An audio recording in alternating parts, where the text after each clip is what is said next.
ఒకప్పుడు love stories కి care of address అయిన డైరెక్టర్లు హీరోలు ఇప్పుడు రూట్ మార్చేశారు.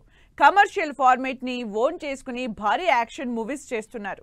అయితే కొంతమంది హీరోలు మాత్రం లవ్ స్టోరీస్ చేయడానికి ట్రై చేస్తున్నారు. మరి వాళ్ళెవరు? ఒకటే జానర్ లో సినిమాలు చేస్తే ఆడియన్స్ కి కూడా బోర్ కొడుతుంది. అందుకే హీరోలు కూడా డిఫరెంట్ లైన్స్ లో సినిమాలు చేస్తారు.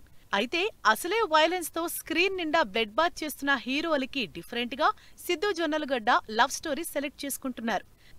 టిల్లు స్క్వేర్ లో కామెడీతో పాటు డెప్త్ ఉన్న లవ్ స్టోరీ ఉంది. ఇప్పుడు నీరజ కోనాతో చేస్తున్న తెలుసు కదా సినిమా అయితే కంప్లీట్ లవ్ స్టోరీగా ఆడియన్స్ ముందుకు వస్తోంది. సినిమాలతో రకరకాల ప్రయోగాలు చేస్తున్న శర్వానంద్ కూడా వరుసగా యాక్షన్ జోనర్ ట్రై చేశారు, కానీ వర్కౌట్ అవ్వటం లేదు. అందుకే మళ్లీ తనకి అచ్చొచ్చిన క్రేజీ లవ్ స్టోరీలకి ట్రాన్స్ఫర్ అయ్యారు. శర్వానంద్, సంయుక్త మీనన్ లీడ్ రోల్స్ లో తెరకెక్కుతున్న Naari Naari Naduma Murari out and out love స్టోరీగానే ఆడియన్స్ ముందుకొస్తోంది. కిరణ్ అబ్బవరం కూడా స్టార్టింగ్ లో లవ్ స్టోరీస్ చేసి ఇప్పుడు యాక్షన్ పాత్ లోకి వచ్చేసి కాతో బ్లాక్ బస్టర్ కొట్టారు. అయితే మరోసారి లవ్ జోనర్ నే టచ్ చేస్తున్నారు. చెన్నై లవ్ స్టోరీ పేరుతో బ్యూటిఫుల్ లవ్ స్టోరీతో ఆడియన్స్ ముందుకొస్తున్నారు. ఇప్పటికే రిలీజ్ అయిన టీజర్ సినిమా మీద ఇంట్రెస్ట్ క్రియేట్ చేస్తోంది. మరి ఫుల్ మూవీ రిలీజ్ అయ్యాక ఏ రేంజ్ లో ఆడియన్స్ ని ఆకట్టుకుంటుందో చూడాలి. ఇలా ఇండస్ట్రీలో చాలా మంది హీరోలున్నా లవ్ స్టోరీలు పెద్దగా టచ్ చేయటం లేదు.